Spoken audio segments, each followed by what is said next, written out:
Okay, let's dive right into this.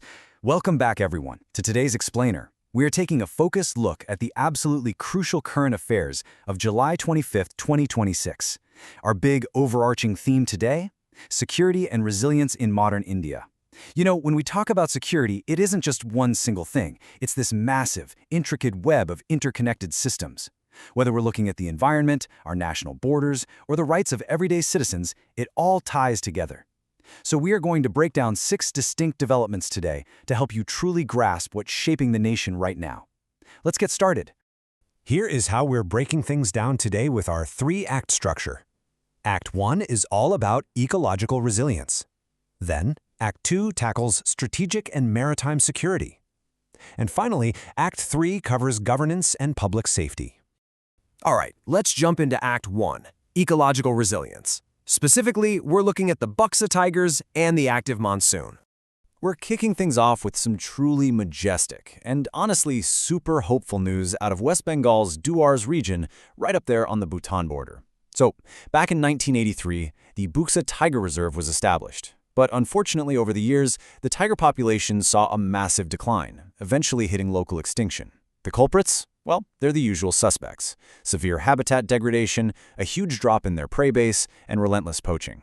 But here is where the narrative completely flips.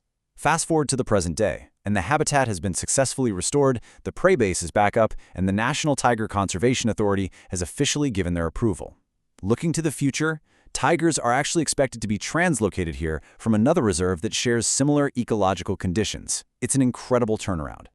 Now, what's really interesting about this slide is the foundation of this whole success story. It all traces back to the 1972 Wildlife Protection Act. You see, this Buxa translocation isn't just a feel-good animal story. It marks a monumental shift in how India handles biodiversity.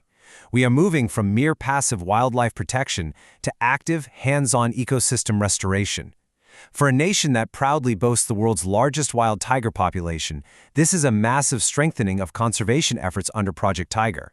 What you should really take away from this is that true ecological resilience requires proactive intervention. Of course, all of our ecosystems are incredibly vulnerable to natural climate systems. Right now, the IMD is forecasting widespread heavy rainfall, and it's being driven by a very active southwest monsoon, plus a low-pressure system parked over the Bay of Bengal. And looking at these numbers, it really hits home. The southwest monsoon is responsible for a staggering 75% of India's annual rainfall, 3/4 of it. It is literally the lifeblood of the subcontinent's entire water supply. But as we know, that lifeblood has a dual nature. On the positive side, a robust monsoon is the absolute backbone of India's agriculture. It ensures national food security, boosts the rural economy, and keeps our hydropower dams running. But on the flip side, excessive rainfall triggers some serious disaster management risks. We're currently seeing alerts for flash floods in vulnerable regions and a really high risk of landslides. On top of that, the IMD has issued specific warnings advising fishermen to completely avoid the rough, dangerous sea conditions right now. So it's always this incredibly delicate balance between a vital resource and a severe risk. Moving right along to Act 2, Strategic and Maritime Security.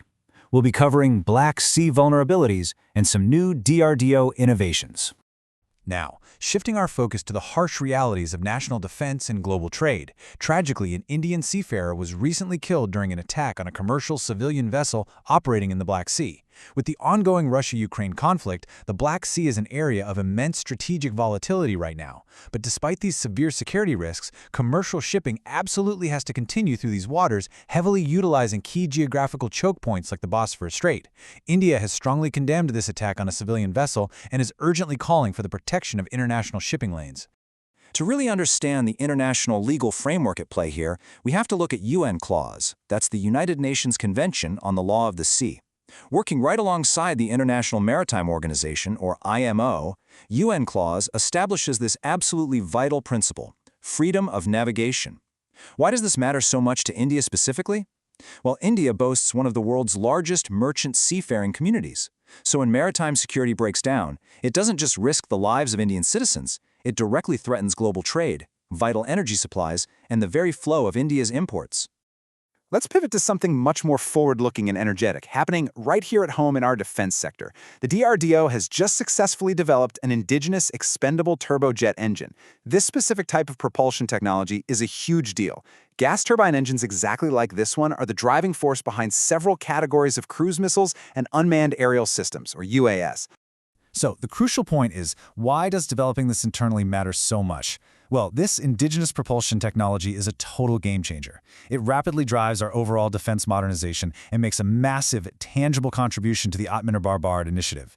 By significantly reducing our dependence on foreign suppliers for critical military hardware, it directly ensures India's strategic autonomy. Think about it.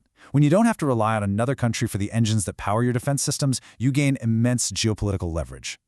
Bringing us to our final segment, Act 3, Governance and Public Safety. Today we're looking at protests, privacy, and public health. Let's explore how public administration navigates the really delicate balance between citizens' rights, public order, and safety. Starting with the judiciary. The Delhi High Court recently heard petitions concerning the widespread protests over the alleged NEET paper leaks. As we all know, paper leaks raise massive concerns about transparency in competitive examinations, but the court found itself handling a highly complex balancing act here. They had to weigh the fundamental right to peaceful protest, guaranteed under Article 19, directly against the necessary limitations required to maintain public order and protect individual privacy. The court was very clear in establishing procedural safeguards. First off, they declined the request for an immediate NIA probe. They clarified that investigations like this cannot just be handed over on a whim. They require strict adherence to legal procedure and explicit government approval under the NIA Act. Furthermore, and this is super interesting, while balancing out public order with privacy, the judiciary had a deep discussion about the legal boundaries and limits of utilizing facial recognition surveillance technology during public protests. It is a really fascinating look at how digital-age surveillance directly intersects with our fundamental rights. Finally, let's shift our focus to a critical matter of public health. July 25th is observed globally as World Drowning Prevention Day. Now, this day wasn't just casually declared. It was established through a formal UN General Assembly resolution. The whole goal is to raise urgent global awareness that drowning isn't just some tragic, random accident. It is a highly preventable public health disaster that unnecessarily claims thousands of lives.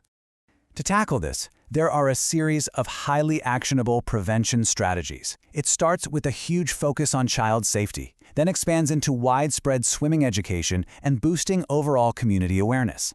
And crucially, tying right back to our earlier point on disaster risk reduction, it involves implementing early warning systems for floods and rough waters. These steps directly support the World Health Organization's initiatives, and they align perfectly with Sustainable Development Goal 3, which is all about global health and well-being. We have definitely covered a lot of ground today. From the amazing restoration of tiger habitats to the stark realities of maritime security and the fine lines of our constitutional rights. But I want to leave you with a final thought to ponder as you continue your focused learning journey.